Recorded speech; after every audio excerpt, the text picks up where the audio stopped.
Boa noite. Governo Federal, Governo do Estado do Rio de Janeiro, Secretaria de Estado de Cultura e Economia Criativa do Rio de Janeiro, através da Lei Aldir Blanc, apresentam o 5º Rota, Festival de Roteiro Audiovisual. Aqui presentes estamos da equipe, nós, do trio, eu, Evandro, Gabi e Carla, e também a Bruna, a Juliana, da assistência de produção. Tem mais gente da produção por aí, certamente. Quero avisar que a gente está abrindo hoje também o evento com tradução em Libras, que é uma conquista que a gente teve desse ano, pela primeira vez. Tá? Essa atividade de hoje é apenas uma parte do seminário, e o seminário é apenas uma parte do Rota, que são 5 linhas de ação. Então, a primeira linha de ação que eu queria falar é a Mostra Competitiva de Curtas, que está acontecendo online no site do Rota, rotafestival.com, com votação popular até domingo às 18 horas, quando a gente encerra a votação, para, a partir das 20 horas, na cerimônia de premiação, a gente indicar quem são os vencedores de melhor roteiro de ficção e melhor roteiro de documentário. Lá também tem os filmes que concorrem ao Prêmio Redicina de melhor temática social, e a gente tem ainda o concurso de roteiro de curtas, temos também o encontro de negócios, tá? É bom avisar que quem ainda não recebeu informação sobre reunião ainda vai receber, tá? E temos, que mais? Encontro de negócios, concurso de roteiro de curta, mostra competitiva, seminário. Sim, e o pitching do Laboratório de Projetos de Séries também vai acontecer ao vivo, transmitido pelo Face, e com votação popular também, que começa a ser feita assim que terminar a apresentação do último finalista. Tá bom? Então, agora vai começar a nossa mesa de escrevendo roteiros que fogem do realismo. Tá? Temos aí uma mesa ilustre, bastante interessante. Muito obrigado aí pela presença, por aceitarem o convite, estarem conosco. E a mediação é do Fernando Ticon, que faz lembrar a gente quando começou o Rota, né, Fernando? Lá no início, né, fomos abraçados pela Escola de Cinema Darcy Ribeiro, e ali a gente deu o pontapé inicial, né, para começar o Rota. Então, eu vou passar a palavra já para o Fernando. O Fernando vai apresentar os debatedores, e temos aí um bom tempo, e no final a gente tem também um espaço para as perguntas do público. Quem quiser já vai mandando pergunta pelo chat, e aí a Gabi e a Carla vão passando para o Fernando, e ele vai administrando aí. É muita pergunta, geralmente, não dá para responder todo mundo, mas a gente vai fazer o possível, tá bom? Muito obrigado pela presença de todos. Hoje temos já mais de 100 participantes. Boa noite para todo mundo, aproveitem bem e vamos lá. Com vocês, com a bola, está o Fernando Ticon. E aí, pessoal, boa noite a todos.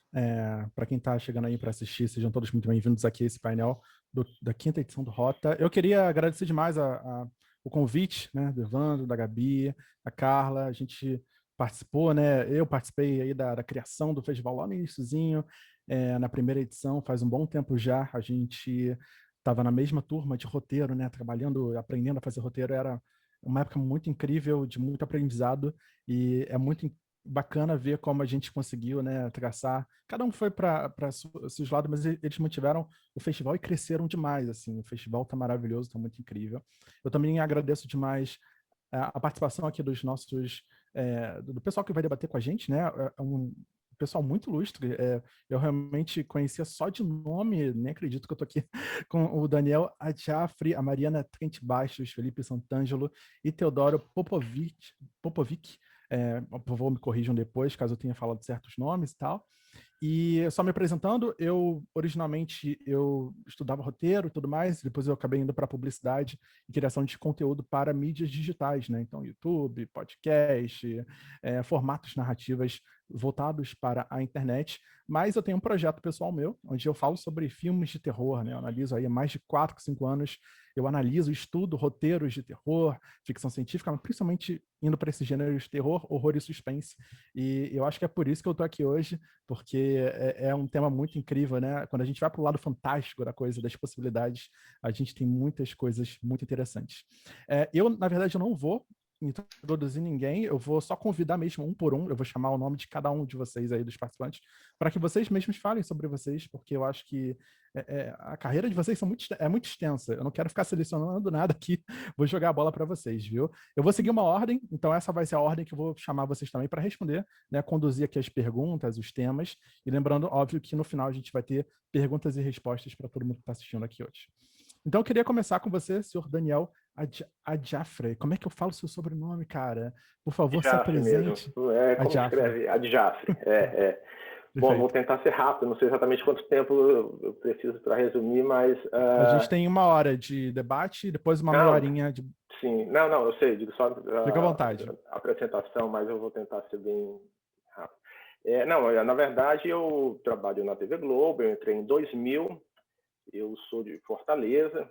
Então, lá eu tive um primeiro contato com o mundo, com o universo do roteiro, e foi lá que eu comecei a minha formação. Existia um instituto chamado Instituto Dragão do Mar, que é curioso, que ele foi criado pelo Orlando Senna e o Maurice Capoville.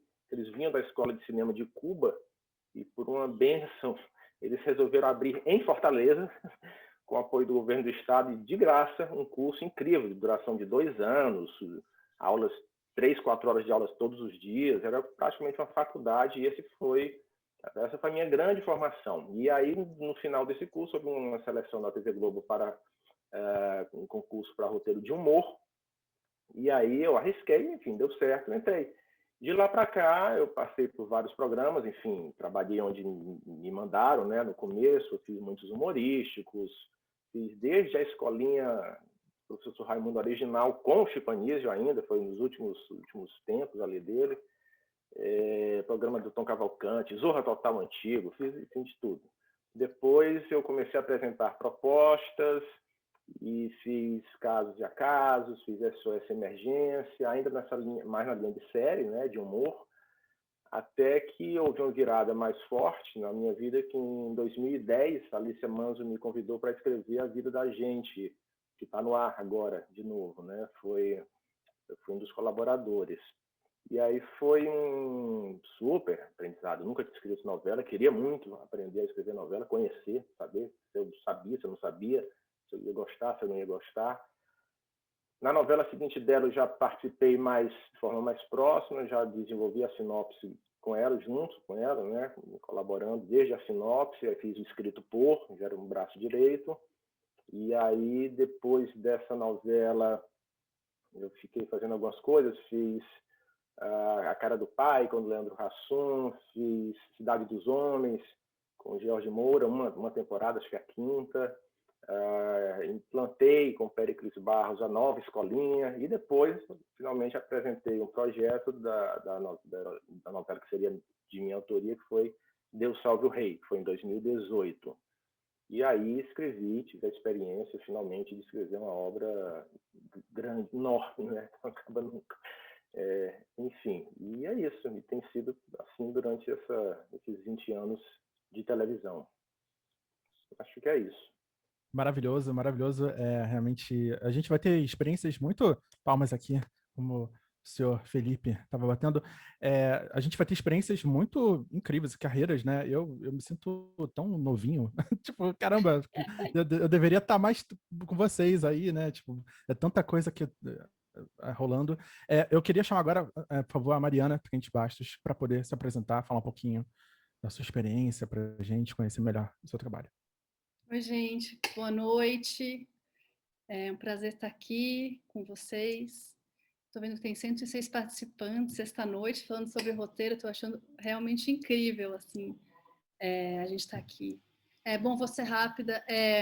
Bom, eu comecei a trabalhar com roteiro em 2006, na O2 Filmes, quando ali tinha um departamento de desenvolvimento de roteiro, que era encabeçado pela Cris Rieira. Eu lia roteiros, não escrevia ainda. Eu queria escrever, mas ainda estava no começo. Então, eu lia roteiros que chegavam do Brasil inteiro e dava a parecer. Era uma fase completamente diferente do mercado brasileiro. Então, foi uma experiência incrível, assim, porque ali começavam a fazer muitas das primeiras séries, quando começou esse boom todo ali, foi nesse momento, assim, e eu vi ali também que tinha muita gente querendo escrever roteiro, inclusive eu, e vi que tinha um mercado surgindo. Bom, depois disso, desde lá até aqui, eu trabalhei, participei de mais ou menos umas 10 séries, talvez um pouco mais, entre criadora, roteirista-chefe, ou mesmo consultora. Trabalhei muito com o Theo Popovic e o Felipe Santangelo, o Daniel da Mesa, quem eu não conheço, mas a gente já fez algumas coisas juntos, a gente fez Família Imperial, a gente fez Pedro e Bianca e Que Monstro Te Mordeu, que são trabalhos muito queridos, assim, até hoje, foram experiências incríveis, acho que foi um pouco a nossa formação junto, a gente foi uma atrás da outra, assim, a gente passou um tempo junto fazendo essas séries. Os meus últimos trabalhos foram Pico da Neblina, que eu fui roteirista e criei com uma equipe incrível também, e eu fui head do Ninguém Tá Olhando, que tá na Netflix, e é isso. Acho que são as principais coisas. Então, pelo que eu entendi, vocês realmente tinham, né, a Mariana com o Felipe e com o Theo, vocês já têm uma experiência juntos e tal. Vai ser muito legal ouvir mais sobre isso, né, sobre como é trabalhar, obviamente, em equipe, mas eu vou sempre tentar mesclar com a experiência do Daniel, a opinião, e a gente vai fazer boas análises aqui e boas conversas. Senhor Felipe Santangelo, por favor, se apresente, por favor. Seja muito bem-vindo. Boa noite, gente. Obrigado pelo convite. Surpreendente mesmo, tanta gente aqui. Eu que vim do teatro, tô acostumado a quase nenhum público, sempre 1 ou 2 espectadores. Assim. Então foi uma honra. Mas, bom, me apresentando aqui, é engraçado que quando eu recebi o tema da mesa, pensei, nossa, por que eu fui chamado para uma mesa de roteiros não realistas? Daí eu fui basicamente ver o meu próprio currículo e vi que a maioria é de roteiros que fogem do realismo de alguma maneira. Então, acho que eu comecei na ECA, sou formado em cinema, me formei em 2002. Eu me formei com um curta que começava super realista, um retrato de família típica brasileira, e tem uma invertida que foge totalmente do realismo, é um uso de Deus ex machina. Esse tipo de recurso eu comecei a usar a vida toda no teatro, porque depois da ECA eu fui fazer uns anos de teatro, escrevi algumas peças, e sempre trabalhava com coisas que no teatro é muito mais fácil esse jogo de gênero, e eu acabei trabalhando sempre, às vezes até soluções parecidas, Deus ex machina, paródia, e fui fugindo do universo. De fato, é uma coisa que eu nunca fui muito apegado, é um território de muita liberdade, assim. E aí quando eu voltei pro roteiro, foi quando eu tive esses trabalhos com a Mari, com o Theo, e é isso, primeira série, Viagem no Tempo, que são coisas que o universo infanto-juvenil permitem, e que o universo adulto ainda parece mais fechado. E aí, série sobre viagem no tempo, e depois a gente vai lá e fez série de monstro. Então, séries muito que conversavam e se permitiam ir por aí. Mesmo Pedro e Bianca, que era uma série de colégio, tinha lá uma jogadinha fora do realismo, um relâmpago que caiu e fez nascerem os dois gêmeos. Enfim, depois minha carreira seguiu para rumos um pouco mais normais, mas recentemente eu participei um pouco dessa série que a Mari foi chefe, e que o Theo ajudou a criar, que foi o Ninguém Tá Olhando, e também tive uma participação no Cidade Invisível recentemente, e eu acho que ambas as séries mostram que tem um espaço e um desejo por um lugar que foge do realismo, assim, e que foram experiências muito interessantes, assim. Bom, acho que de apresentação é isso. Depois ia começar já a cagar 1000 regras aqui, mas vamos por partes. Obrigado de verdade, querido. Agora com você, senhor Theo Popovic. Eu vou chamar você de Theo, porque Teodoro é um nome um pouco mais distante. Você está entre amigos aqui. Por favor, fique à vontade, se apresente, por favor. 106 amigos. Não, normalmente chamar de Theo. Teodoro nunca emplaca. Bom, primeiro de tudo, eu queria dizer que obrigado por estarem nos escutando nessa sexta-noite. É muito interessante falar de fantasia, escapar do realismo no momento que a gente está vivendo, que é muito difícil, não precisamos nem falar disso.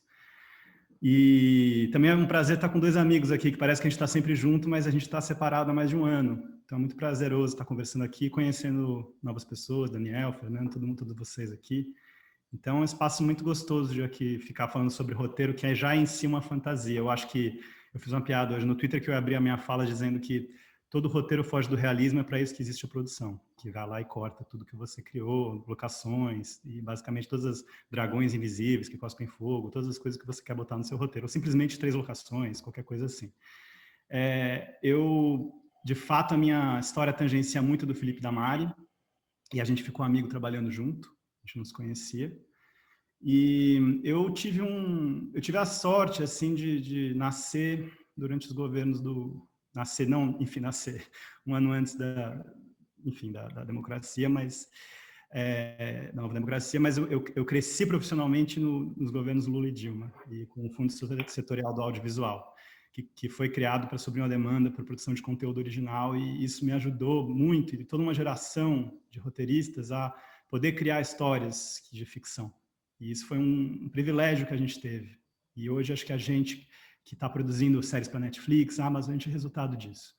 Então acho que a gente criou muita coisa, porque a gente teve esse momento de injeção de capital em desenvolvimento, de descentralizar a produção, e conseguir suprir uma demanda que começou a nascer em todas as produtoras, que muitas delas são em São Paulo. Então eu comecei a trabalhar com O2 Filmes, com todas as produtoras, quando eu tinha 20 e poucos anos, e eu já cheguei a criar, enfim, me envolvi com muitas séries e fui criador de muitas séries, como Destino São Paulo para HBO, como Pedro e Bianca, como Que Monstro Te Mordeu, como o Feras, que eu criei com o Filipão, que está aqui, Família Imperial, que eu criei com a Mari, que está aqui, Calhamburg, que criou algumas dessas séries com a gente.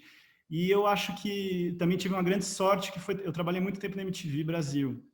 Eu entrei lá estagiário, e era um lugar assim, MTV Brasil, na época da Abril, era tipo, todo mundo lá tinha 20 e poucos anos, ganhava muito mal e o produto podia ficar muito ruim, então a gente tinha muita liberdade. E eu rapidamente caí nos programas de comédia. Eu escrevi a primeira temporada do 15 Minutos com Marcela Diné, e eu escrevi o Comédia MTV durante 3 anos, escrevi o sketch da Juju Carente, Advogado Americano, todas essas sketches. E eu acho que o humor é um lugar que, de fato, a gente foge do realismo, porque você trabalha com a sátira, você trabalha com a pessoa olhando para a câmera, você coloca 1000 gêneros em um. E eu acho que essa herança que eu tive do humor, eu acho que ela serviu para todos os projetos que eu fiz depois. Eu acho que um dos meus projetos mais queridos é o Feras, que eu escrevi com o Filipão e com a Mariana, e com mais a Iris e o Gustavo Suzuki, Lia Kulakauskas, eu e o Filipão criamos junto, eu dirigi, é o meu projeto mais recente. Eu também fiz um filme com a Tata Werneck chamado Toque, que eu escrevi e dirigi, com outro amigo, Paulinho Caruso. E acho que a comédia tem esse lugar que você simplesmente pode lembrar que você está fazendo uma fantasia, que é uma ficção, aquilo não é um documentário, aquilo é uma coisa que pode ir para qualquer direção. Então, eu não sei, minha carreira passa por todos os gêneros. Eu atualmente estou escrevendo um drama pesado, baseado na realidade, com o Felipe Santangelo, que está aqui. Quando a gente sair desse Zoom, a gente vai ter que trabalhar. Mas eu acho que tem alguns momentos da história que eu falo, cara, a gente precisa de uma ideia muito idiota, muito absurda aqui, e eu lembro que eu vou para a casinha do meu cérebro, que é a da comédia, e eu falo, o que eu posso fazer aqui que é a coisa mais absurda? Qual a rasteira que eu vou dar na cena? E aí vem essa aprendizagem que eu tive nas sketches. Eu também fiz uma série chamada No Estranho Planeta dos Seres Audiovisuais para a Futura, que eu criei junto com o Paulinho Caruso, dirigimos junto, era um monte de sketch. E eu acho que esse lugar é um lugar que me ensinou a criar coisas muito absurdas, que a ficção tá lá para criar aquilo que de alguma maneira ninguém estava lá para ver, ou no documentário pode fazer, enfim, a ficção pode fazer inúmeras coisas, mas eu acho que a potência dela, do não realismo, acho que ela vem daí, mas ela também ajuda a enxergar coisas que às vezes são hiperreais. Eu acho que esses limites também, que nem os limites de gêneros, né, narrativos estão se borrando, comédia, dramas, terror com comédia, Get Out, essas obras de arte contemporâneas, acho que a gente também tem essa questão do que é realista e o que não é realista, de que a gente está no momento de rediscutir tudo isso, assim. Big Brother é a maior novela do momento que a gente está vivendo, é absolutamente não realista, é um absurdo como aquilo não é realista, e está todo mundo altamente entretenido nesse momento deprimente. Eu estou viciado nesse troço, nunca fui. Então, acho que esses 2 jogos aí de realismo e não realismo, eles andam juntos, assim, sabe? E também, a partir do momento que a gente encena, já passa a não ser um realismo, né?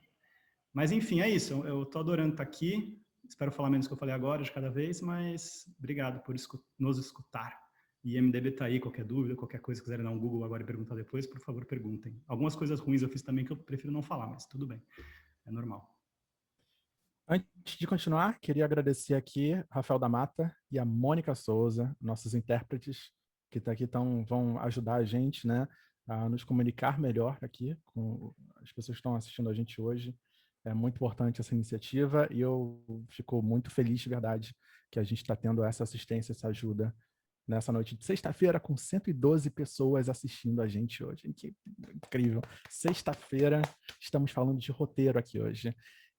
Feita as apresentações de todas, eu escrevi um pequeno texto aqui, só para a gente se situar, né, um pouco. Não sei se ficou bom, porque eu não revisei, então eu vou ler aqui e me corrijo conforme eu for lendo. Mas eu queria começar falando sobre o realismo em si, né, que a gente vai debater aqui hoje, para poder ajudar a gente a seguir esse papo. O realismo que a gente vai tentar contrapor, na verdade, né, porque o título é Roteiros que Fogem desse Realismo. E ele está tentando, e esse realismo que tenta apresentar para a gente, né, as possibilidades das nossas vidas, do nosso cotidiano. Só que consumir narrativas que fazem de conta que o mundo está bem é meio estranho. Eu sinto isso, né? A gente vê uma coisa, finge que o mundo está bem, vamos contar assim, não conecta. E as narrativas que abraçam como o mundo está agora, tipo, em pandemia, meio que alimentam um pouco mais aquela ansiedade nossa, que é a enxurrada de notícias, informações e decisões. Então, o realismo está sofrendo um bocado, eu acho, tá? A não ser que seja um realismo histórico, né? A gente está falando de história, mas agora, né? Tipo, contemporâneo, fica tudo meio estranho. A obra de maior sucesso audiovisual, né? De audiência, é um reality show, né? Que a gente tá vendo multidões, milhões de audiências bizarras. Eu mesmo, né? Eu estava acompanhando demais, né? Virando noite aqui, loucura. Mas não é um realismo, né? Uma manipulação do realismo, uma gamificação do realismo, né? A gente pega aquela coisa, aquela ideia e transforma num jogo, numa brincadeira, né? E a gente está vendo também muito mercado de videogames explodindo agora, filmes e séries que estão surgindo aí a partir de vários outros caminhos, que não os mais tradicionais, né? Então, a gente tem se aproximado muito dessa coisa, de tudo que foge do realismo, né? Para a gente poder sair, né, da nossa vivência, porque está muito pesado, às vezes tem dias que está muito complicado. Então, a gente vai sim para a fantasia, vai para a ficção científica, vai para terror, distopia, vai para todo tipo de exercício que a nossa cabeça, a nossa criatividade, ela permite, né? Porque o roteiro é isso, o roteiro ele aceita, né? O papel aceita tudo, né? Depois a gente pensa como é que grava. Depois que a gente vê, mas escreve, põe para fora. Então, eu queria ouvir de cada um de vocês primeiro, para a gente abrir, aquecer a nossa conversa, sobre o que, na opinião de cada um de vocês, o que essa fantasia, o que faz com que a gente vá para longe do realismo? A gente sai do realismo e procure nas outras coisas, né? O que nos atrai para longe do nosso realismo de cada dia, desse drama que a gente vive, e a gente procura em histórias, situações, vivências, personagens que tiram a gente da nossa realidade. E qual é a graça nisso, né? Queria começar, por favor. Eu vou embaralhar, tá? Eu vou embaralhando. Então, eu queria pedir primeiro para o Felipe Santangelo começar esse papo, e aí eu sigo aqui.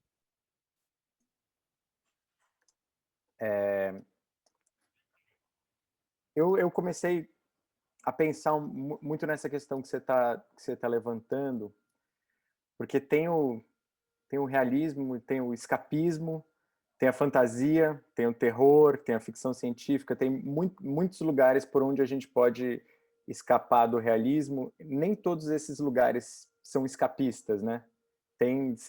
Você pega uma distopia e você vai você pega um Handmaid's Tale da vida, você mergulha fundo na nossa realidade e é um pouco desesperador.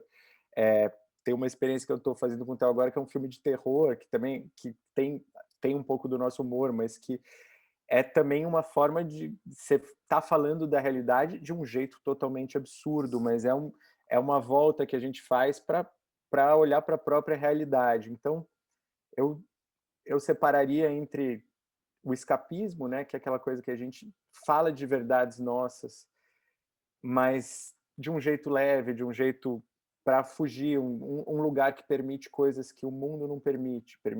Às vezes permite magia, às vezes permite monstros, às vezes permite e permite fantasia, e permite viradas surpreendentes também. Acho que a gente o tempo todo pensa em solução de roteiro, e quando a gente está trabalhando fora do realismo, essas soluções podem ser absolutamente todas. Quando a gente está numa lógica científica, né, realista, a gente está limitado, mas na verdade nunca a gente está muito limitado, né? Mesmo limitado a gente tem liberdade, mas enfim, então eu sinto que a gente foge, ou seja, voltando à sua pergunta, acho que fugimos do realismo para falar da própria realidade, muitas vezes, e fugimos do realismo também para ter uma experiência diferente dessa pesada que a gente vive no dia a dia, que conforme o Theo começou a falar e você deu sequência, que essa é a parte mais de tendência, eu diria, atual, que é a parte que a gente, puta que pariu, eu não aguento mais ver essa porra o presidente falando merda da doença e etc. E daí você fala, cara, vamos ver uma coisa boa. E às vezes, sei lá, tem séries históricas. Eu vi uma série histórica recentemente, The Great, e que ela é farsesca. Então ela foge do realismo através da farsa. É uma delícia, mas ao mesmo tempo é meio pesada. Então esse jogo misto eu acho muito delicioso. Eu, quando fujo do realismo, vou por aí. Eu nunca fujo plenamente. Quando eu fujo muito plenamente, assim, eu vou perdendo um pouco o interesse. Eu tenho interesse quando, de alguma forma, a fuga do realismo volta e lança uma provocação mais ácida sobre a realidade. Entendi. Eu quero chamar agora o Theo para continuar, complementar, por favor. Sim. Sua opinião sobre. Queria só complementar que enquanto o Felipe estava terminando o texto dele sobre o realismo, eles estavam gritando atrás, pai, pai! A realidade estava te chamando aí atrás. Continua me chamando. Continua te chamando. Não, é engraçado. Eu comecei, em primeiro lugar que comecei a criar ficções, assim, quando eu era moleque, eu tinha umas fantasias, assim, cara, que eu era eu mesmo versão vampiro, ou eu mesmo versão super-herói, ou eu mesmo versão, cara, sei lá, não sei, aventureiro, Indiana Jones. Eu tinha umas fantasias, umas fritações que eram personagens, versão de mim mesmo, que eu ficava pirando, assim, tipo, andando, assim, pelos lugares, nos matos, ficava pirando que eu tinha essas histórias. Todos eles eram baseados, de algum jeito, numa premissa base realista. A premissa base realista, esse menino nasceu em São Paulo, no Brasil, de algum jeito ele vai achar uma arca aí dos povos originários do norte da Amazônia e de algum jeito vai encontrar um negócio que os nazistas esconderam, enfim. Mas eu preciso partir de uma premissa no qual todo mundo se identifica. Eu acho que o jogo, um pouco assim, tem a ver com lugares onde as pessoas se identificam. Se é uma coisa muito abstrata, se é um negócio onde não existem sentimentos e emoções que são identificáveis para as pessoas, é muito difícil você fazer uma fantasia fazer sentido.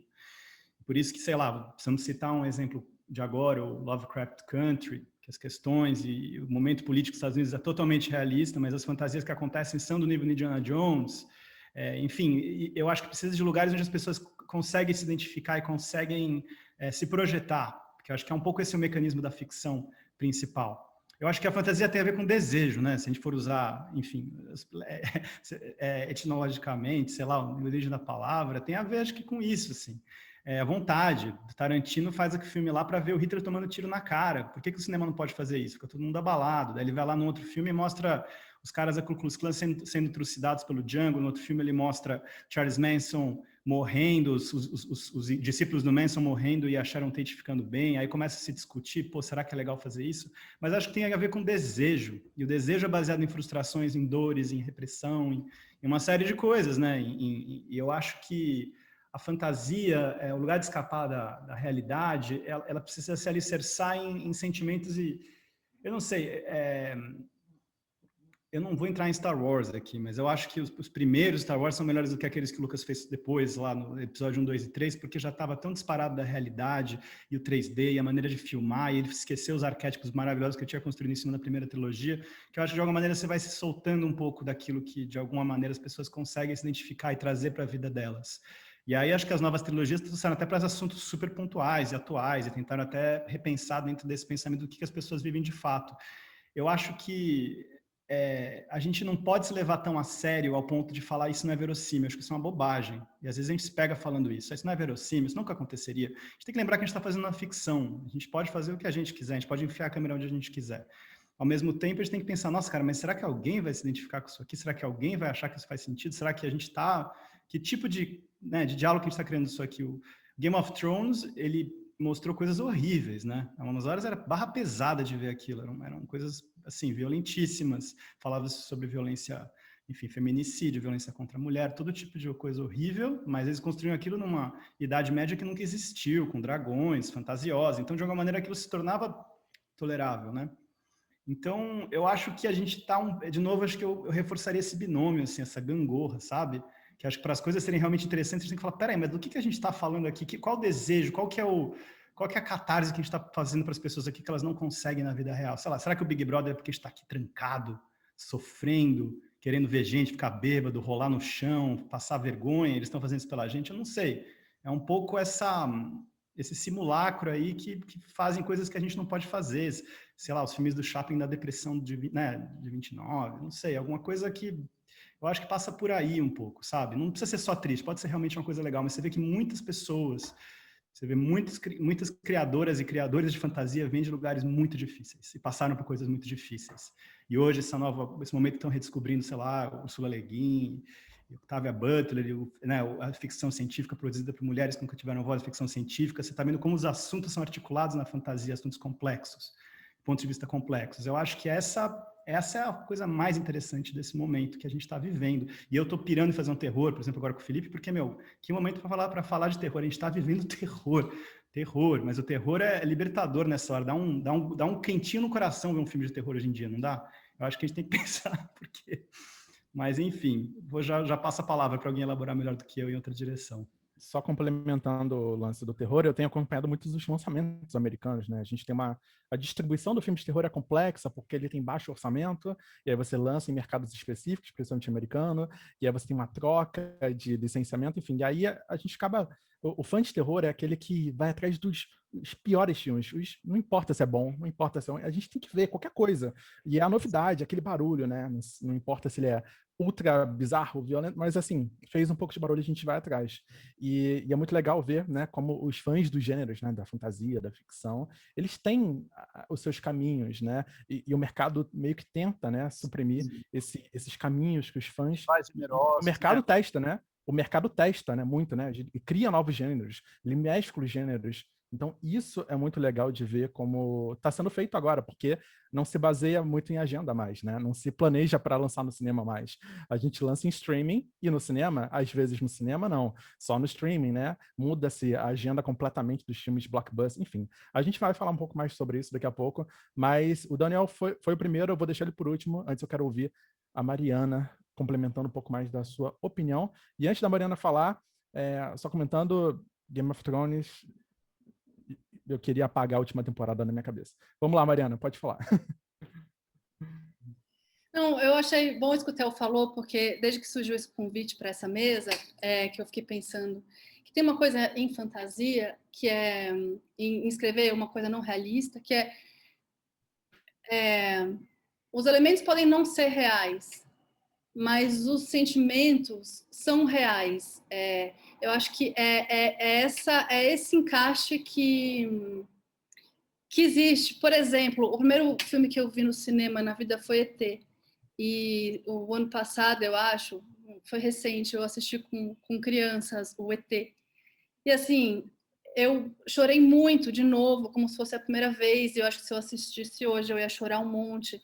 E assim, é um filme muito básico e elementar, né? Qual a chance de um extraterrestre aparecer na sua casa quando seus pais se separaram, você está se sentindo triste, é uma criança, tem problemas na escola, e aquilo transforma a sua vida? Não vai acontecer isso.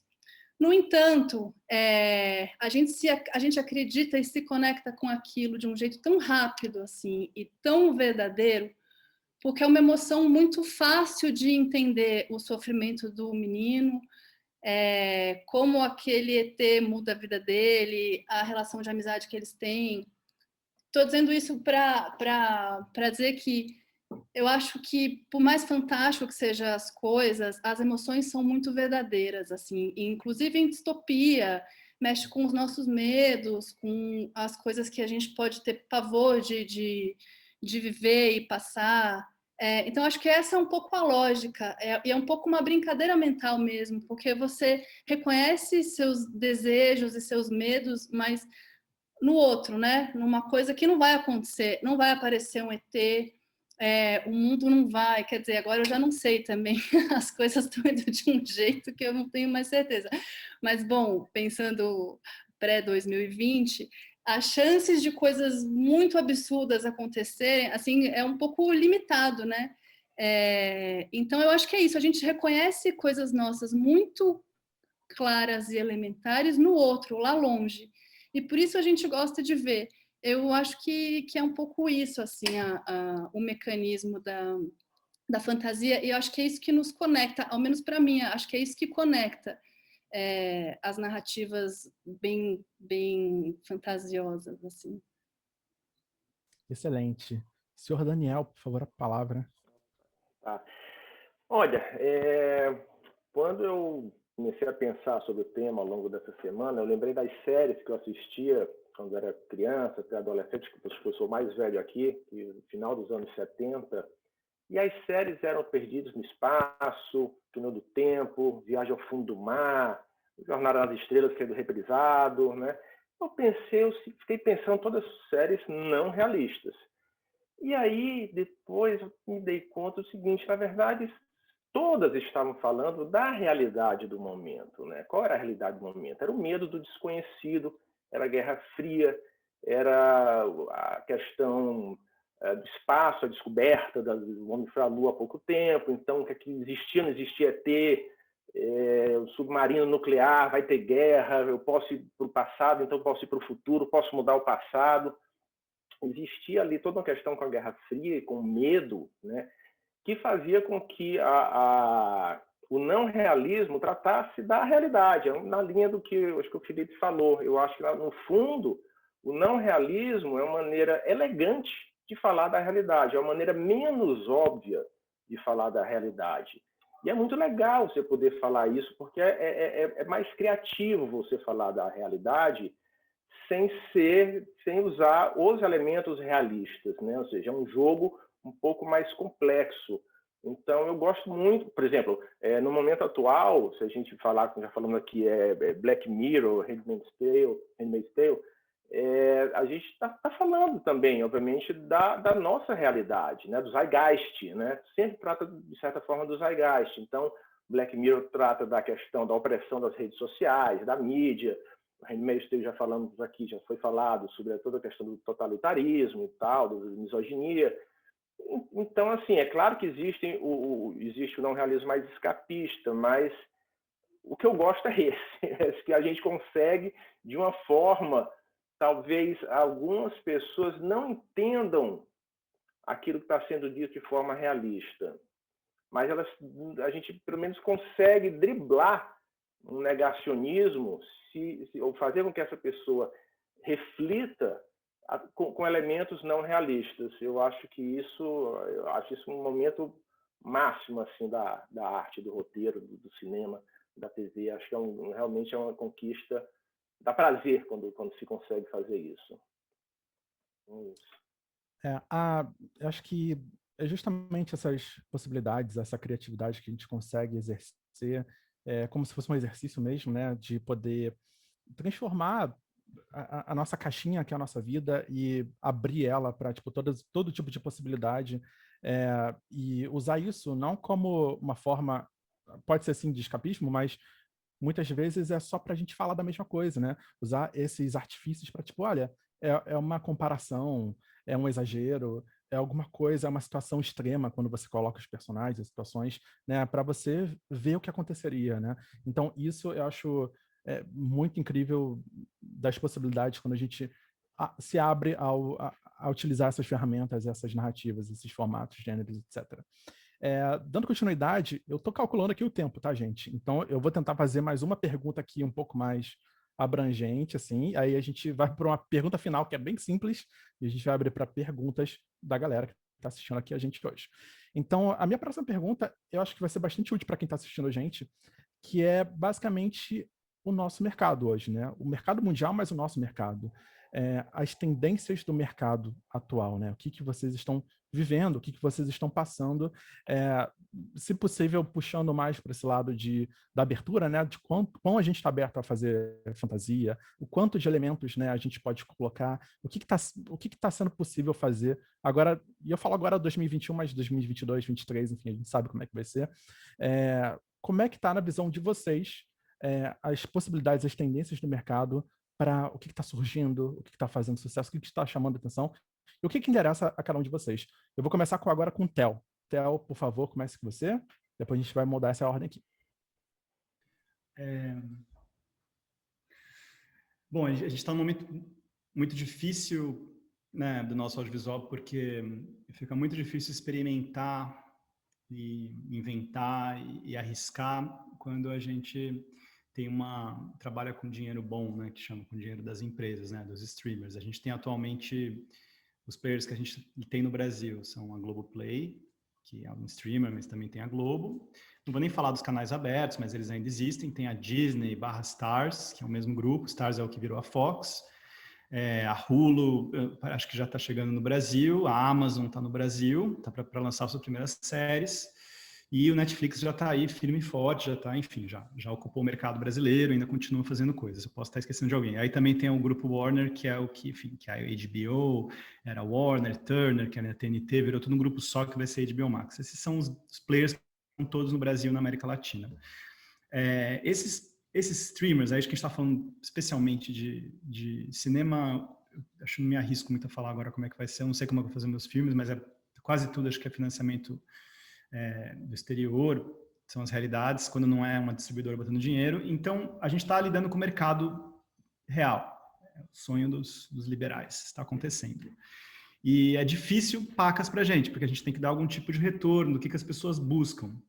Curiosamente, os gêneros estão crescendo. Antes a gente tinha uma demanda por comédia, era o gênero mais popular do Brasil. Eu fiz uma comédia porque eu amo comédia, eu gosto de comédia, e eu queria fazer uma comédia, fiz uma comédia popular do jeito que eu queria, que foi o toque, no cinema. Mas agora também tem uma demanda por terror, acho que por fantasia e por séries assim, e eu acho que os players que eu tenho tido contato, por exemplo, vou fazer um exemplo, um player que eu apresentei depois de muito trabalho de conversas e tudo, apresentei 2 projetos. Um era hiperrealista, tinha até a pandemia e passava em São Paulo. O outro tinha criaturas mitológicas, míticas, assim, enfim, criaturas monstros. Um dos monstros seguiu em frente para avaliação, o realista pulou fora. Eu acho que, se você for ver o Cidade Invisível, o sucesso que fez, ou se você for ver Bom, Sintonia também faz um sucesso muito grande e é realista, apesar de ser uma história, não sei, mais construidinha.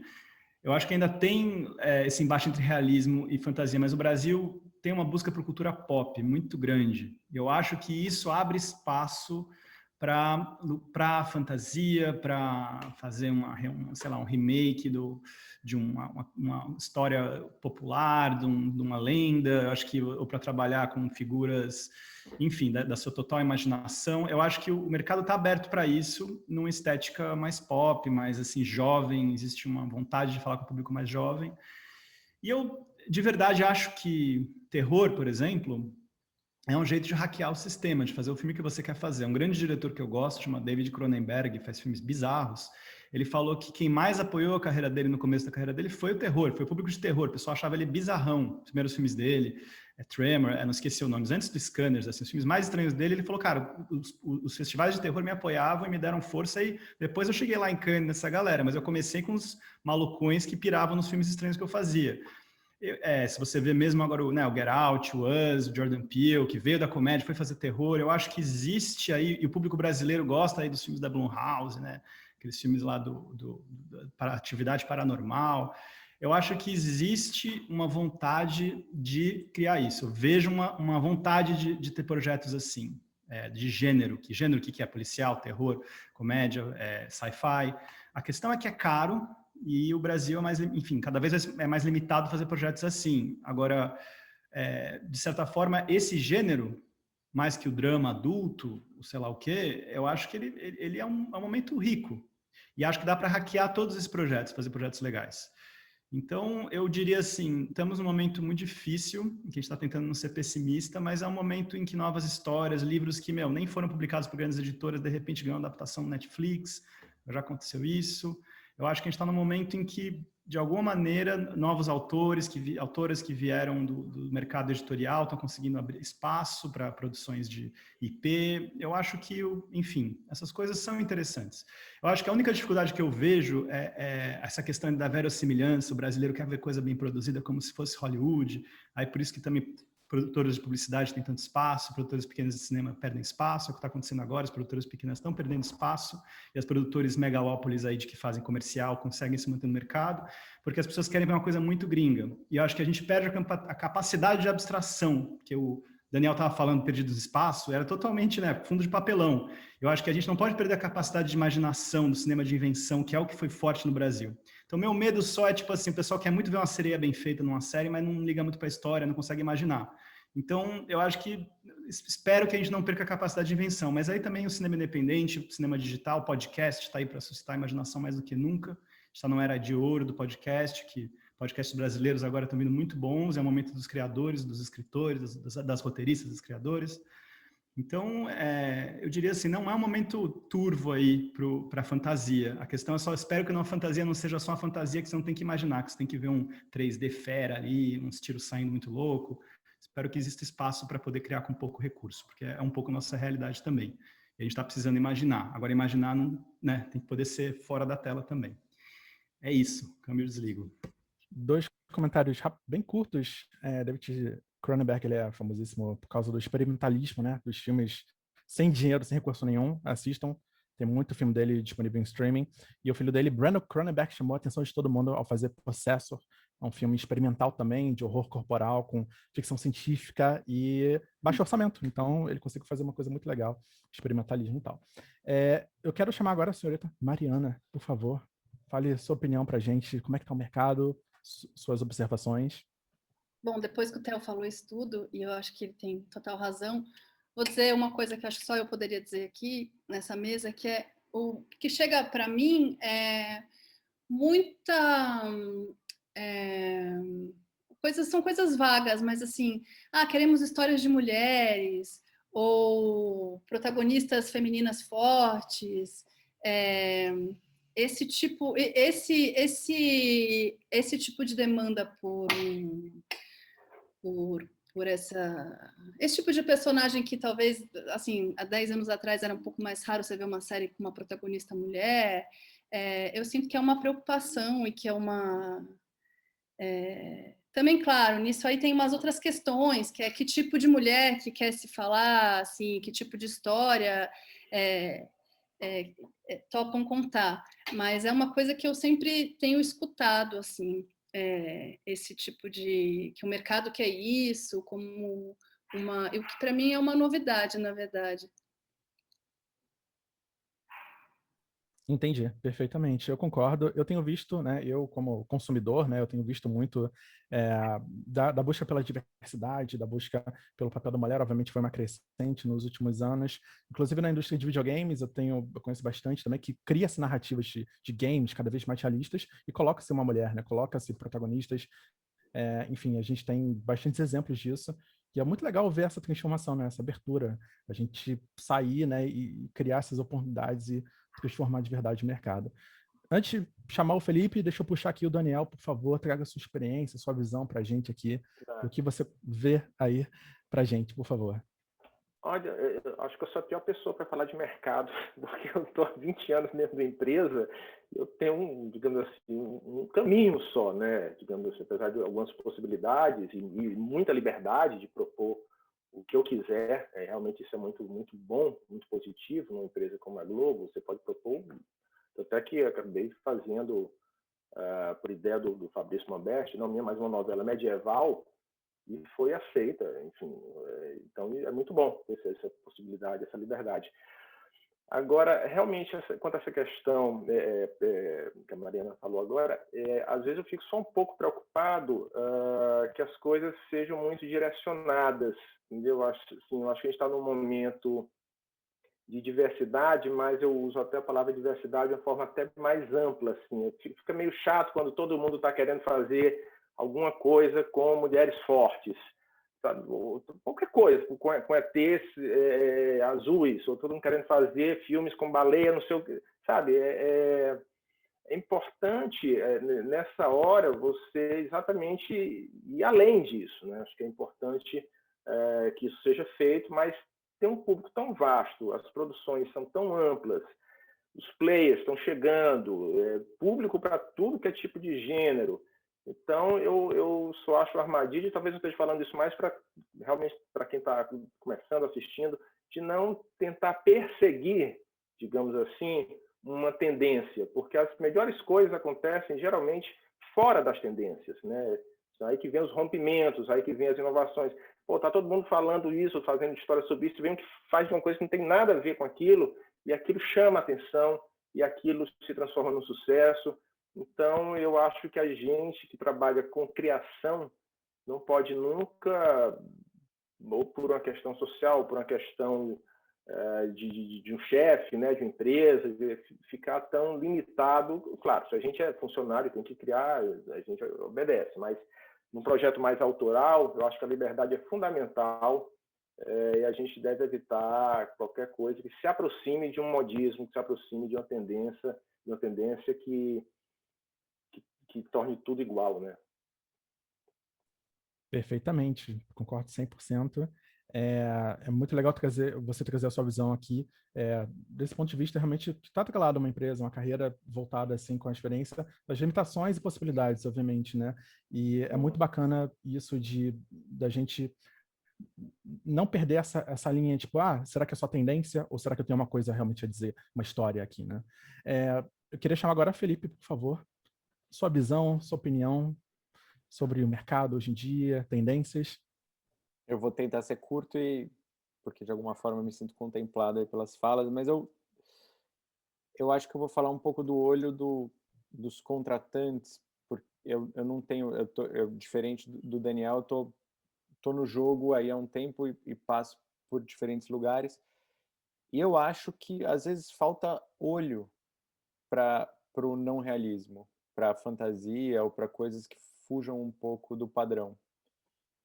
Tem um lugar que as pessoas buscam coisas parecidas, de repente todo mundo atira para um lado, mas é porque também só estão contratando de um certo tipo de material, e às vezes você manda uma coisa que foge um pouquinho, eu sinto que perde a interlocução, assim, e não é necessariamente por falta de conexão emocional do material em si. Eu acho que falta olho, faltam bons olhos e falta aposta. Eu não acho que a aposta deveria vir só justamente do dinheiro público, de coisas muito alternativas. E eu acho que, nesse sentido, a gente tem um recente sucesso não realista de fantasia, que é o caso de Cidade Invisível, que é uma coisa absolutamente comum, né? Vamos fazer um trabalho sobre folclore brasileiro, coisa que o Sítio do Pica-Pau Amarelo fazia lá na Globo há anos, e sempre foi sucesso, e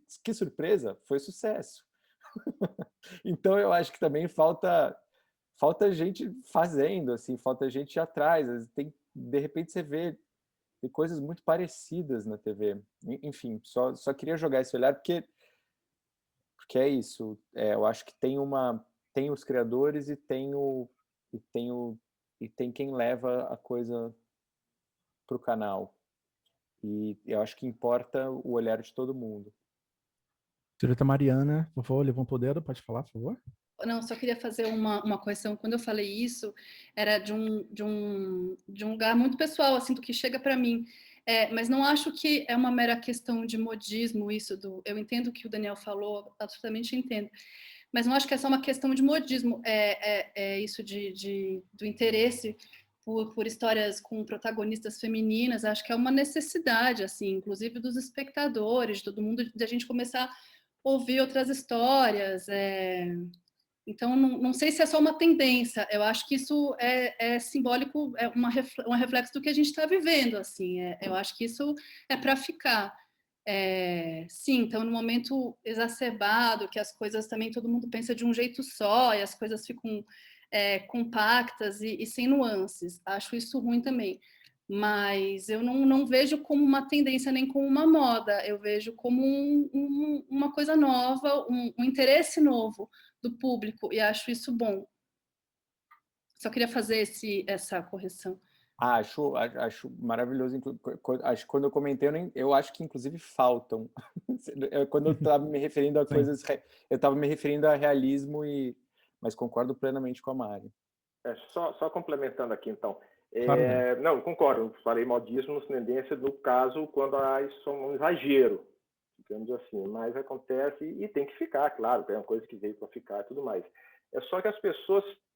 Não sei se é porque eu vi muito projeto recentemente nessa mesma linha, digamos assim, que me deu essa sensação. Pode ser uma sensação equivocada, uma sensação muito pessoal, muito particular, mas... Eu analiso muito projeto nos canais. Acho que o problema é quando chega uma série e fala queremos fazer uma coisa Fleabag, foi criada por um homem de 50 anos que faz 10 séries há 10 anos. Acho que um pouco a dificuldade com o frescor da moda é quando tenta ser reiterado como uma estética e não como uma coisa que vem de um projeto legítimo, que tem o que ser dito, assim. Eu acho que tem muitos projetos muito interessantes que chegam de novas realizadoras. O problema é que às vezes o mercado tenta encaixar isso como uma estética. Já me pediram assim, acho que fazer uma série Fleabag, mas aí não tem nada a ver com Fleabag. Como que eu, Theo, vou fazer o Fleabag? Acho que o problema um pouco é quando as pessoas enquadram o que é bom, só que a premissa do projeto e a vontade de fazer não tem nada a ver com o que é realmente genuíno, né? Eu acho que a questão é que são coisas genuínas, que não foram feitas ainda, né? Mas acho que o problema um pouco é quando o mercado entende como uma estética e tenta resolver de uma maneira muito simplista, assim, né? Tipo, faz desse jeito aí, mas não é desse jeito, né? O assunto não é esse, né? A origem do projeto não é essa. O tema do projeto que esse projeto se dispõe a fazer não é o que você se dispõe a fazer. Então, um pouco, eu acho que no final, o resultado que chega na tela nunca é aquilo, né? Quem dera fosse. Não, o modismo também é exatamente isso, por parte dos players, dos produtores, de quererem repetir uma coisa que dá certo, né? A gente vê foi muito uma aposta, isso. Que foi uma aposta, né? Que foi alguém que falou, agora isso aqui está dando certo, então vamos fazer mais disso. É o raciocínio completamente contrário a um processo criativo. Eu vou comprar uma peça de teatro dessa mulher e fazer uma série baseada nela. Tipo, o cara arriscaram pra caramba para fazer o Fleabag. Compraram um monólogo de uma mulher e deram para ela e saiu aquela coisa genial. Agora quando falam, gente, grande produtora, com um diretor que fez muito reclame, quer fazer o Fleabag, você fala, talvez não dê certo, mas vamos ver o que aconteceu no projeto que você criou. E aí chamam normalmente essas pessoas, a gente para escrever. E fica o Frankenstein do reclame brasileiro. Mas enfim, vamos falar de coisa boa, vamos falar de... Gente, infelizmente, nosso tempo está super curto, a gente já vai entrar agora nas perguntas. Eu tinha muitas perguntas aqui para fazer, mas a gente realmente tem que abrir aqui para o público. Um comentário sobre o Fleabag deveria vir um aviso no início da série: você será atropelado, né? Uma montanha-russa de emoções, pego desprevenido completamente. Eu só queria que vocês respondessem, assim, no susto, uma resposta bem curta, rápida, direta, para todo mundo aqui. Eu vou pedir para cada um, tá? Se vocês pudessem recomendar uma obra, pode ser série, livro, que seja, audiovisual, filme, jogo, o que for, uma narrativa, uma que foge do realismo, para as pessoas aqui, como um exemplo, um bom exemplo do que está surgindo agora, do que vocês acham que é tendência, enfim, o que vocês gostam. E é uma só, tá, gente? Nada de duas, tentem, é o exercício. Poderia ser uma prova do BBB isso aqui, tá? Mariana, por favor. Já preciso pensar, realmente, não posso pular a primeira, de verdade. Pode. Vou dar um desconto. Pode ser mais de uma? Pode. Vamos lá. Vou liberar aqui, não vou ser o carrasco de ninguém. Pode ser mais de uma, mas só para vocês estão chamando mais atenção, por favor. Felipe, por favor, começa com você. Recente? Pode ser. Não, eu pergunto, você quer uma que seja um bom exemplo recente, não realista. Tá um branco em todo mundo nessa que hora. seja um bom exemplo, que você olha, caramba, isso é muito branco, não lembro nada. Não, eu já posso usar o Big Brother? Não, tô brincando. Ai, eu acho que as duas séries que mais me interessaram nesse fim de ano e ano passado foram séries de alguma forma não realistas, que foram I May Destroy You e The Great. Então eu fico com elas para falar de obras recentes, porque eu acho cada uma à sua maneira fugia de uma forma muito legal de um realismo, só que ao mesmo tempo o I May Destroy You é extremamente um tema pungente e extremamente real e realista, mas ela fazia de repente a coisa ia para lugares absurdos e era maravilhoso. E o The Great faz isso com uma trama histórica, personagens farsescos e um estilo de chanchada bem brasileiro, quase, aplicado a um humor inglês, enfim, eu chutaria esses dois aí. Perfeito. Indicaria esses dois, né? Não chutaria. Quem tá apto a responder agora? Eu vou abrir para vocês aqui, não vou chamar ninguém. Cara, eu amei esse filme que você falou, do Brandon Cronenberg, Possessor, pesadaço, sinistro filme pra caramba. Eu vi uma animação linda, eu esqueci o nome, no Netflix, francesa, O Homem Perdeu... Eu perdi meu corpo, alguém me ajuda, por favor? I May Have Lost My Body, alguma coisa assim. Uma animação que é uma mão que procura o corpo, uma pessoa que morreu. É um negócio fantástico, assim. Essa animação, se alguém puder, por favor, botar no texto aí qual o nome da animação, só para eu acertar enquanto estou explicando, mas é muito, muito um processo de fantasia, mas de alguma maneira tem segundos ali que você se envolve com aquela de um realismo tão grande, assim, e acho que, sei lá, pegar e bingear e ver inteiro o BoJack Horseman também, que é absolutamente fantasioso, mas é tão triste, assim. Eu acho que são boas ferramentas para a gente entender essa dualidade, assim, de como fazer algo que é tão realista e tão né? A Mariana falou do ET, e o Spielberg fala de divórcio, né, cara? Tipo, enfim, para você falar de um assunto que que te pega tanto, assim, eu sinto que o BoJack é muito, muito explicativo sobre os momentos que a gente está vivendo e sobre a mídia e todas as coisas que estão acontecendo em torno da mídia, e eu acho que são, enfim, fora May Destroy You, que acho que é a grande série do ano passado, identifico o que o Felipe fala, acho que Atlanta é uma série que é hiperrealista, de repente vem um carro invisível, atropela as pessoas. Aquilo é inacreditável, né? Fleabag, a Phoebe vira e olha para a câmera. Eu acho que a gente tem uma série que eu amo de paixão, mas é bem realista, na verdade, chama High Maintenance. A série que foi cancelada, agora eu fiquei órfão. Foi uma grande inspiração para o Feras, para a gente, assim. Essas são algumas séries que eu amo, que eu gosto muito. Lovecraft Country foi um negócio muito legal também, que é bem nessa linha. Acho que Lovecraft Country é um bom exemplo do que a gente está falando aqui, que é uma série que fala do H.P. Lovecraft, que era um autor de ficção, enfim, como é que chama, fantasia gótica, e dizem que era muito racista, também tem textos racistas, e é uma série sobre racismo, escrito por pessoas, realizadores negros, de outro ponto de vista, é um negócio muito foda. HBO é louco, né? Quero saber o que vai ser HBO Max, porque eles costumam não errar, assim, você bate na HBO, chacoalha lá, sai alguma série boa. Mas normalmente é para onde eu vou, e agora eles estão parados, então não sei o que está acontecendo com a HBO, tem nada novo há muito tempo, assim. Mas é isso. E o Feras, se vocês quiserem ver, tá na Globoplay, aí fica a dica que nós três fizemos. Olha aí. Um jabazinho, né, gente? Opa, o Brasil tá vendo aqui, hoje na sexta-noite, pessoal. Aproveitem. Poxa, do nosso coração. O nome do que você comentou agora foi I Lost Perdi My meu Body. corpo, perdi meu corpo. Da Obrigado. Netflix. Tá na Netflix. Obrigado. Podem assistir lá. Thiago Oliveira, Caio Andrei, Giovanni. Olha aí. Daniel Valeu. ou Mariana, por favor. Tem que acelerar um pouquinho, gente. Não, eu não vou conseguir. Mariana, fala. Eu sigo pensando em muitas coisas e, enfim, minha cabeça deu um branco. Eu tenho um bebê, eu tenho assistido poucas coisas. Tá. Eu tenho assistido coisas tipo Shaun Carneiro, vale? Fantasia? Vale, claro, Vale. Não, meu, público infantil, posso fazer um parênteses muito bom que a gente viveu? A gente escreveu Quem Te Mordeu, nós três, e aí diziam basicamente, a criança entende tudo, vocês podem propor qualquer assunto, eles só não pegam referência, eles são o melhor público. Você pode abrir uma gaveta e dar para um rio, você pode fazer o que você quiser. O que não dá é, tipo, parâmetros que requerem maturidade, né, Felipe e Mari? Tipo, questões, enfim, de identidade, sei lá, de a pessoa ter ciúmes, como é que é os ciúmes para criança, como é que é para um adulto, e referências tipo Star Wars, eles não vão pegar. E aí eu fiz um episódio que tinha o Laranja Mecânica como referência, e o Cal falou, sinal de bom gosto, vamos editar. Desculpa, Mari, pode continuar, porque acho que só eu queria falar isso de séries infantis. Tá, Vai continuar? Pode falar, Daniel. Não, eu também dei um branco aqui, eu lembrei de uma obra que eu sou fã e que é um livro, e é muito antigo, que é o Capote, do Gogol, que é do século XIX, absolutamente não realista, E eu acho que ali tem uma base assim muito forte que veio como referência depois, influência para toda a literatura posterior e, enfim, um conto praticamente. E eu amo, assim, pelo humor que tem, pela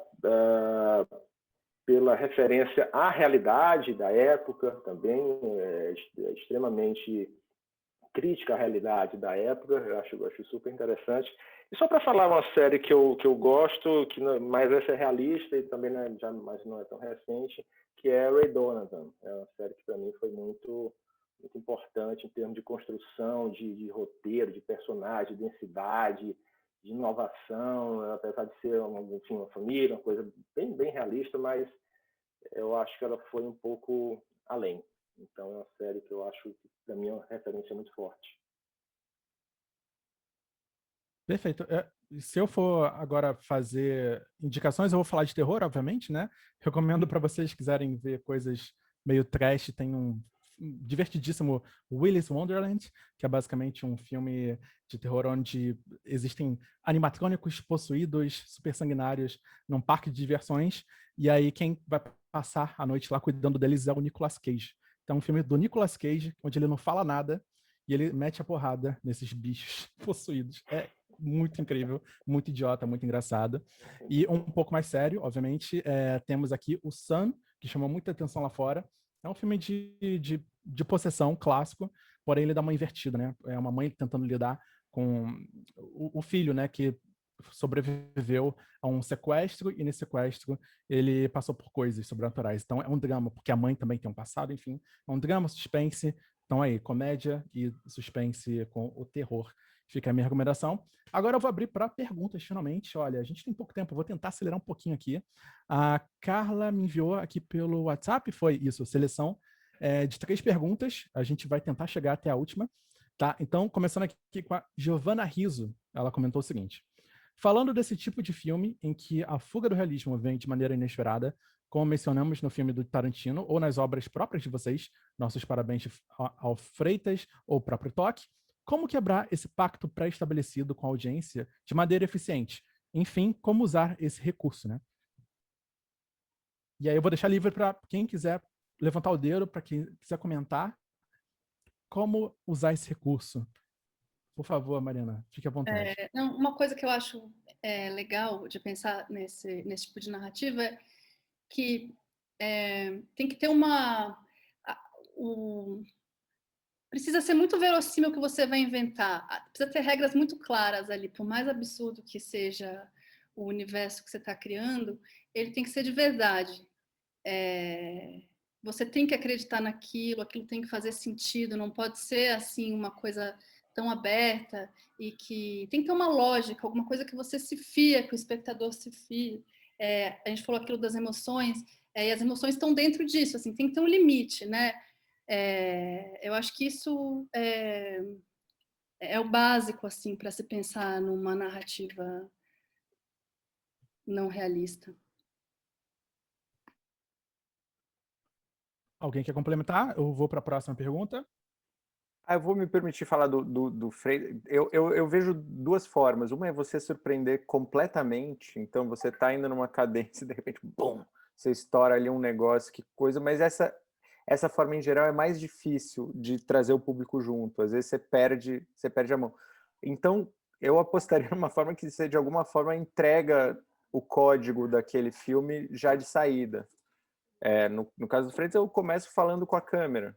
O personagem, uma música debochada, narração, tem uma lógica que se imprime que vai dando liberdades, e quando a surpresa vem, de alguma forma já está tudo amaciado ali. Então você cria, e tem a ver com isso que a Mari está falando, você cria a lógica do universo que você está apresentando, e quando a coisa acontece, você aceita.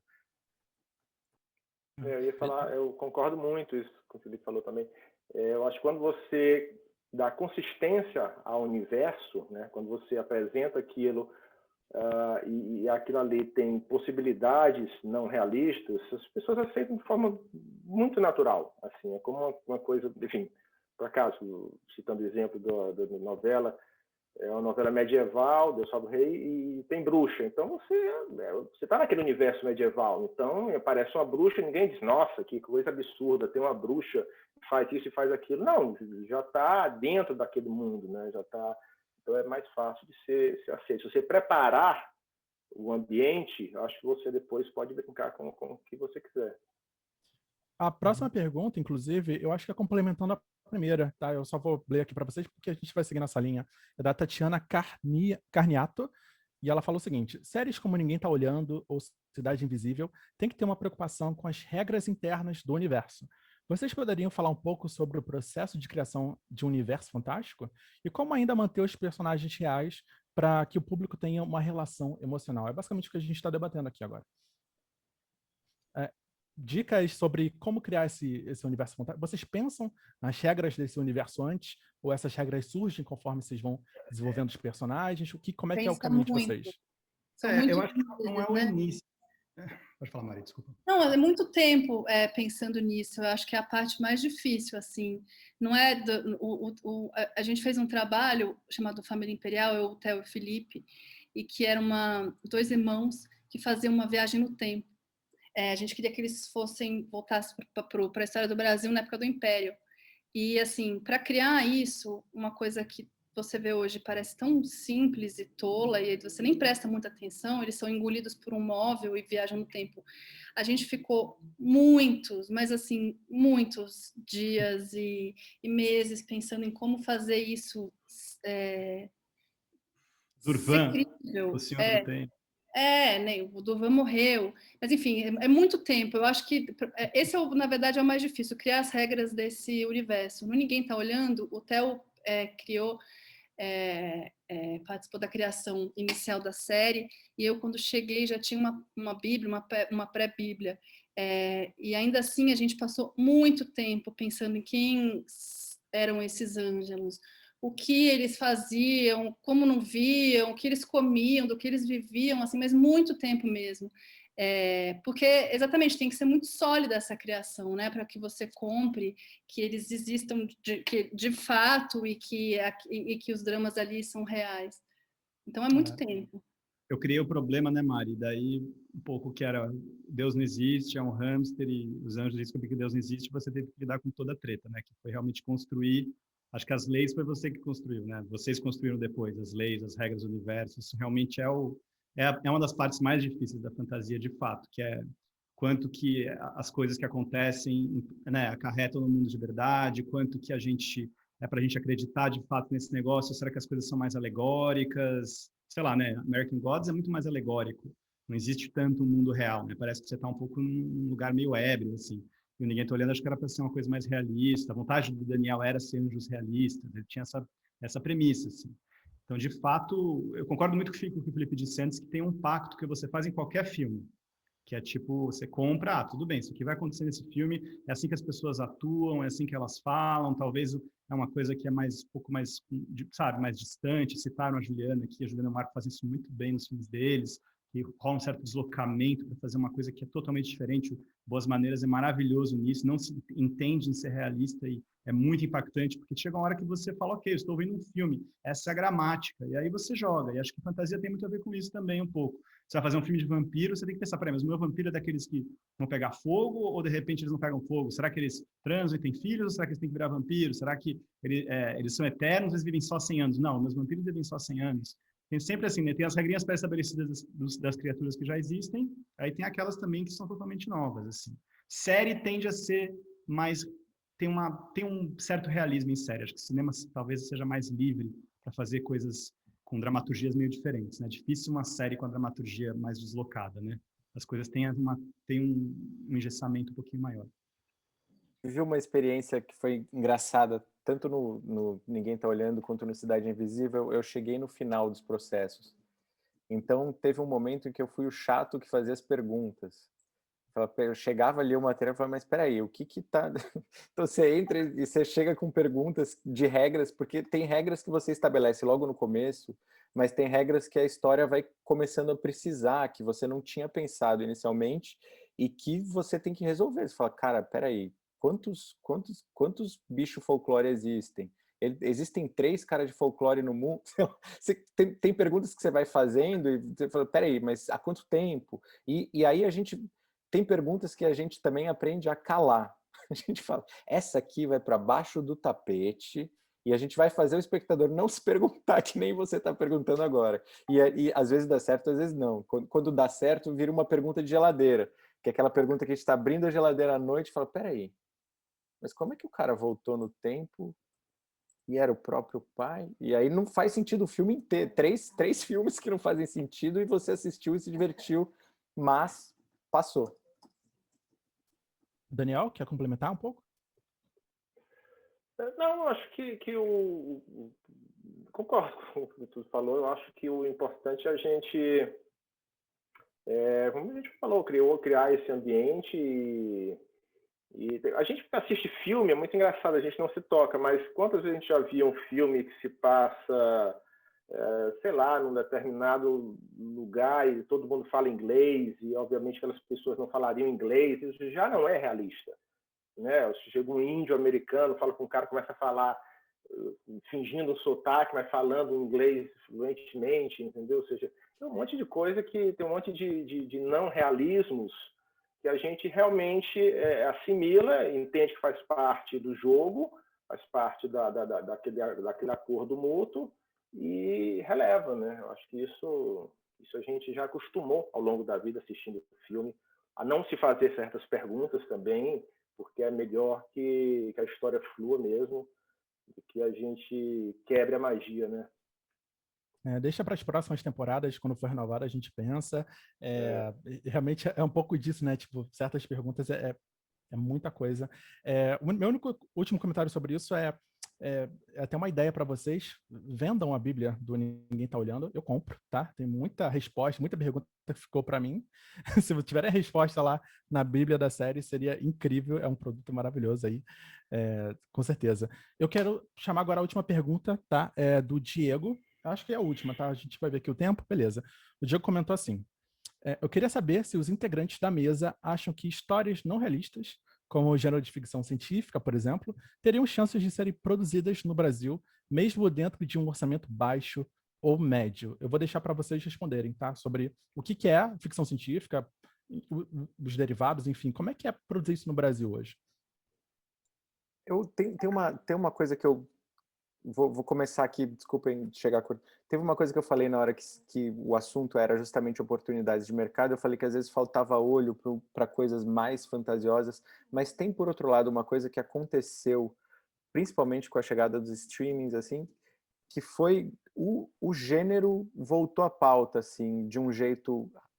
A gente tem séries de gênero, de fato, assim, são a comédia, fantasia, ficção... aliás, tem muita série de fantasia que surgiu na Netflix, nem todas deram muito certo, mas eu sinto que tem sim abertura. Acho que a gente teve casos de ficção científica, teve muita série que a Netflix produziu, vários streamings. Eu acho que a busca de um streaming é a variedade. Então, nesse sentido, a gente abriu a portinha do gênero de novo e é uma diversão de trabalhar nesse sentido, porque você realmente tem todas as... E como a gente vive um mercado um pouco anárquico aqui, você pode participar de vários... Eu posso fazer comédia e thriller, e posso fazer... E de repente consigo fazer essas duas coisas porque eu não sou um cara nichado, como num mercado mais estabelecido acaba acontecendo. Então, nesse sentido, tá um mercado muito aberto e livre para essas coisas. Embora tenha um impedimento básico do dinheiro, que a gente não consegue fazer certas coisas, mas dá para se virar. Essa questão do dinheiro, eu acho, eu tenho até uma visão talvez um pouco mais otimista ou ingênua, não sei, que hoje em dia com a tecnologia a gente consegue fazer coisas mais acessíveis. Eu digo assim, porque usando de novo o exemplo da novela, a novela medieval com aquele tudo, cenário, mas custa o preço de uma novela realista. Então é muito impressionante como se consegue reproduzir, né, aqueles cenários, tudo, através de realidade virtual, de extensão virtual, na verdade, dos cenários, dentro de um orçamento tradicional, ou seja, não é que vamos ter que fazer uma coisa de época, antiga e tal. Eu acho que o mesmo vale para a ficção científica. Eu acho que a gente hoje já tem um potencial de fazer com um custo bem mais baixo do que era. Você não precisa mais fazer uma maquete gigante de uma nave, você faz tudo com computação gráfica, isso vai ficar mais barato com o tempo, vai ter maior qualidade com o tempo. Então, eu vejo com otimismo que isso vai ser cada vez mais viável financeiramente. Eu vou puxar uma outra pergunta aqui que apareceu para mim, porque é justamente complementando essa, tá? E vai dar um pouco mais de contexto para a gente responder, que é o seguinte, é da Graci. Ela pergunta, nas experiências que vocês tiveram, quais foram os desafios no que diz respeito à realização e materialização do que roteirizaram? Em que medida os limites da produção alteraram a ideia original? Ou seja, onde vocês bateram ali nos limites da produção e que faz parte aí do que a gente estava respondendo na pergunta anterior. Eu acho que tem uma sabedoria, eu acho que, complementando a pergunta anterior, que a gente precisa, acho que, saber fazer coisas com baixo orçamento. Acho que faz parte um pouco da natureza da produção na América Latina. Acho que você tem que saber fazer roteiros que dependem de menos recursos, de menos locações, tem que trabalhar muito com contracampo, né? Com o que não está na tela, com a imaginação, com o som, cartela, sei lá, menos figuração. Eu acho que tudo isso é importante quando a gente está escrevendo. A gente não escreve livro, a gente escreve coisa para ser realizada. Então, quanto antes a gente já pensa um pouco na produção, eu acho que isso melhora bastante. Então, ajuda, por exemplo, que a nossa... Sei lá, os espanhóis fazem muito filme de terror que chamam o cubo, a bola, a esfera, o quadrado, o buraco no chão, o telhado, o sótão. É uma locação, basicamente, né? Enfim, tem esses terrores que passam em um lugar. Acho que a gente tem que um pouco criar assim, dispositivos que concentrem nossa narrativa num certo contexto. E isso vira um certo, né, fetiche de mercado. As pessoas procuram, eu quero ver um filme mexicano, eu quero ver um filme chileno, eu quero ver um filme espanhol, porque eu sei que o pessoal pensa fora da caixa. Eu acho que o Brasil, a gente tem que se esforçar para também pensar fora da caixa. E as séries também. Não adianta falar, eu vou fazer o Duna brasileiro. Puxa, bicho, você pode até achar uma Duna, mas não vai fazer o Duna, né? É difícil. Então, eu sinto assim que tem que pensar já na produção. A produção sempre opera. O produtor te mandou uma mensagem aqui, estou preocupado com o prazo. É verdade. E não é só o prazo, é tipo assim, o número de locações. Será que a gente precisa fazer esse filme de espaço em 5 planetas ou a gente pode fazer em 1 planeta? Eu acho que você sempre tem que pensar já antevendo a realização disso. Não adianta a sua imaginação ser tão deslocada. Você pode falar, puta, mas eu sou muito fera de After, eu vou fazer tudo em 3D. De novo, veja episódio 1, 2 e 3 de Star Wars, assim, dificílimo de se relacionar com aquilo. Eu sinto que é muito importante você pensar no alicerce da produção, assim, porque senão vira só uma grande ferramenta que fala não, uma régua que corta a sua imaginação. E não deveria ser um pouco o eixo para onde você pensa. Eu acho que é importante a gente estimular a imaginação. O público, né, como um todo, se sente gratificado quando a gente instiga e eles pensam no que a gente, né, eles pensam sozinhos no que a gente deixou para pensar. Então, eu acho que isso ajuda. E também eu acho importante, a realidade é essa. E no cinema, a realidade é essa, ponto. Aí, série tem essa vontade de fazer as coisas com cara de Estados Unidos, com gringos dando ordem. É mais difícil. Aí, é difícil pedir que... mas a minha série é toda com cartolina. Falar, é comédia? Não? Puta, então difícil. Enfim, mas o que não quer dizer que não é possível. Mas eu sinto que essas abstrações são mais fáceis quando... Ou até Canal Brasil, lugares onde tem possibilidade de experimentação para televisão. Passo a palavra, que estamos sem tempo. Mariana, quer falar um pouco sobre? Acho que o Theo, acho que é isso. E que eu acho legal trabalhar junto com a produção, realmente, não ficar nesse papel. E acho legal quando a produção entra rápido também, junto na criação, não quando você não entra lá para frente e de repente cai tudo. Se bem que isso eu acho que já não acontece mais, assim. Geralmente, os limites, no meu caso, assim, sempre acontecem. Não vai ter não tem tanto ângelo, tem menos. Ou, sei lá, tem muitos limites. Mas, como o Theo disse, eu acho que traz soluções, te faz pensar em outras coisas, aparecem soluções boas. E é isso aí, assim. Inevitável. Perfeito. Pode complementar, Daniel. Não, é que eu estou me divertindo muito nos comentários aqui. Alguém falou do figurino 3%. 3% eu escrevi 2 temporadas, é muito difícil vestir as pessoas. Uma amiga minha, montadora incrível do 3%, falou que, eu surtava quando eu via os pés da galera, porque o pé não batia com o figurino, não podia plano de pé, mas não tem jeito, cara. A gente está no Brasil, 3% é muito maneiro que fizeram. E a primeira temporada que tem menos grana eu acho a mais legal. E acho que o mundo pirou no 3% também, porque falou, nossa, o Brasil fez uma ficção científica de série, isso vira de algum jeito uma estética, vira entendeu? A inventividade é uma força, tem que ser uma força nossa. Senão a gente vira isso, sweatshop de produção americana que falava, vou fazer no Brasil que é mais barato, dólar tá alto. Enfim, eu acho, enfim, não tem caminho só, né, gente? O que eu sei também, mas eu sinto um pouco isso, assim, que é uma força nossa que a gente tem que estimular, não pode perder, assim. É instigante. Podcasts também. Podcast, sempre podcasts, pessoal. Falando em podcast específico, porque olha só meu microfone, eu trabalho com podcast, inclusive.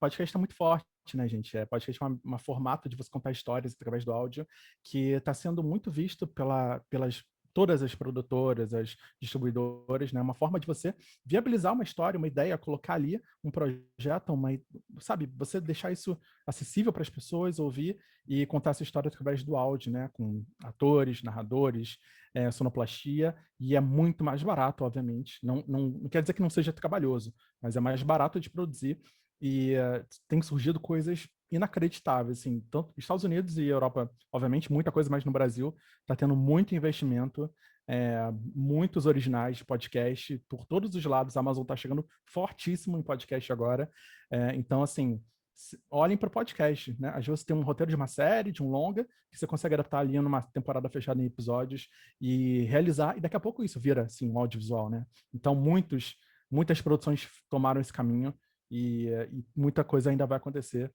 Podcast é muito forte. E é isso, gente. Nosso tempo já foi. Não vou prender mais vocês. São 10 horas da noite de uma sexta-feira. Tá? Realmente, eu fico muito agradecido de verdade, novamente, pelo convite aqui do pessoal do Rota para eu mediar aqui esse bate-papo. E todos vocês, né, nossos convidados, Felipe Sant'Angelos, Daniel Adjafre e o Theo Popovic e a Mariana Trent Bastos. Muito obrigado de verdade.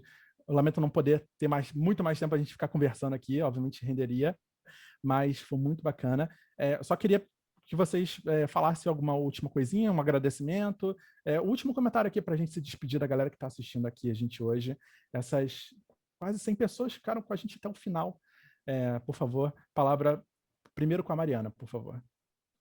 Pô, queria agradecer a conversa, foi incrível, adorei.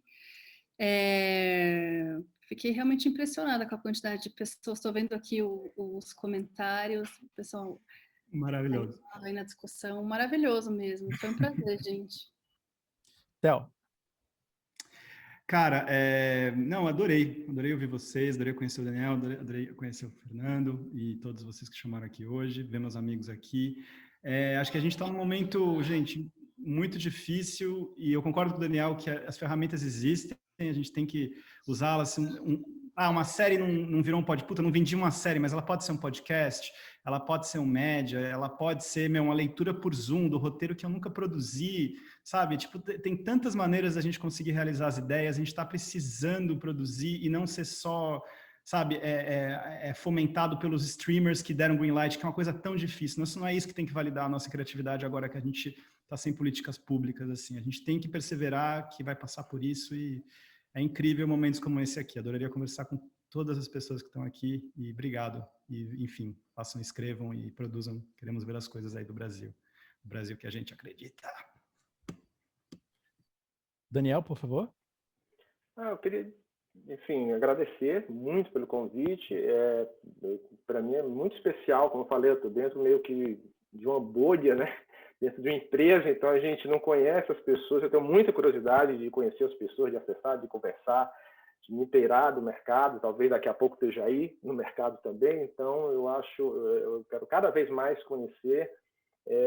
Quero deixar uma mensagem para as pessoas que estão assistindo, que a gente está falando de recursos para fazer audiovisual.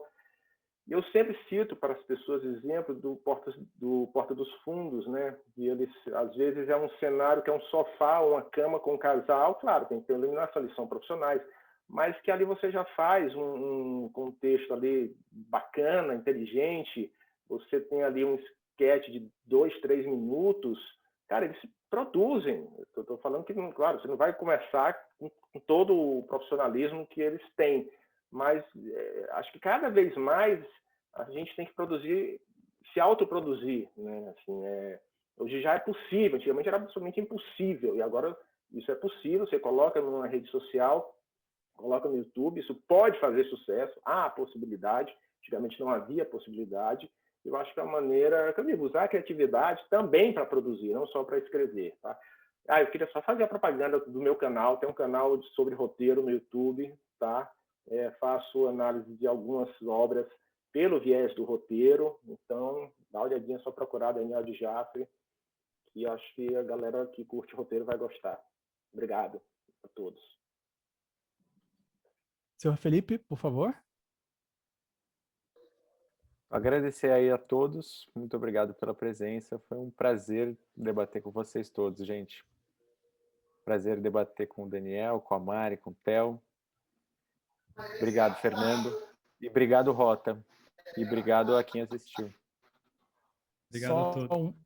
um último comentário. Nós que agradecemos. Fernando? Só arrematar aqui. Quem quiser acompanhar meu trabalho com terror, gênero terror, procura lá no YouTube Hora do Terror, que é só sobre filme, coisas relacionadas a terror, é bem divertido. Eu queria também agradecer a Mônica Souza e o Rafa da Mata, nossos intérpretes, que ficaram com a gente aqui até o final, ajudando a gente aqui a se comunicar. E obrigado, obviamente, ao Evandro, a Gabriela, a Carla, aqui do pessoal do Rota, que tornaram possível essa edição aqui do evento e ficou muito incrível. Eu sou muito fã de vocês sabem disso. Passo a palavra agora para o Evandro. A gente é que só agradece, né? A gente tem muito a agradecer a todo mundo. Foi super especial essa mesa também, né? Com a generosidade de vocês, dedicando tempo para compartilhar conhecimento. Os comentários são incríveis aqui. O pessoal está pedindo o canal do Daniel, mas alguém já colocou o canal do Daniel aqui. Opa, Fernando também podia botar o link dele. Vou botar aí. O meu. Já tem aí, já sendo divulgado.